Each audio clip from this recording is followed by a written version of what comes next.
Every company must pay attention to its public image. If that image fails, then the company itself fails. When journalistic ethics have been questioned, it is extremely difficult for a corporation to gain back its trust from the public and from the overall media.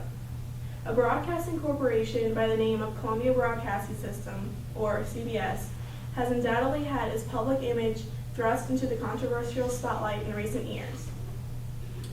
CBS was known for being a lead competitor for radio and television industries when it began as only 16 independent radio stations in the 1920s.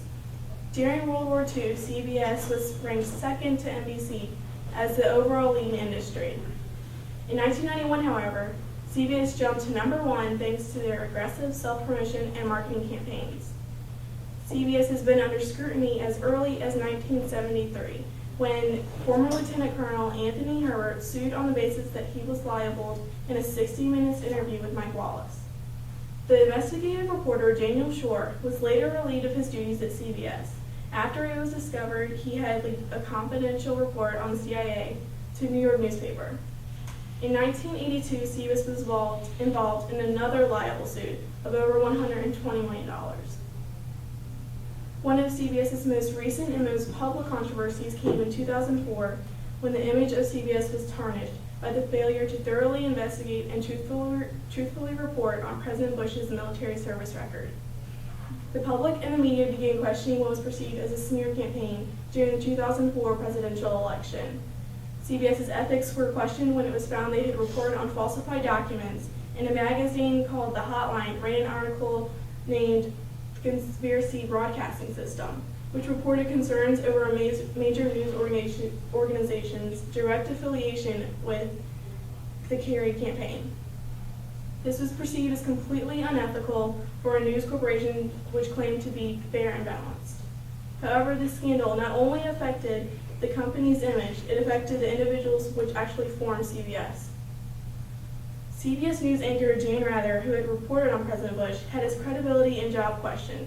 He was later slammed earlier in 1996 by NBC's Tom Brokaw, who had stated Dan Rather often reported false stories fed to him by the Nixon White House. Skepticism was cast onto CBS and its reporters by the public, and since has resulted in ratings decrease due to the lack of trust from its audience. In response to these controversies, CBS hired Katie Couric, who became the first female solo evening news anchor. Unfortunately, however, she has been quite unpopular and has failed to reboost CBS's ratings. Controversies such as these remind us that a corporation is made up of individuals with their own individual biases. So the real question is, can a corporation ever completely be unbiased? Honestly, the answer is no. But the goal should be to try to present a completely unbiased image as much as possible. CBS's strategy has been to extend its range of news and entertainment across several products with leading internet, cable, and mobile wireless companies. CBS has also engaged in a number of mergers and corporate actions over the years. In 1994, CBS merged with Paramount Communications and with Spelling Entertainment Incorporated in 1999.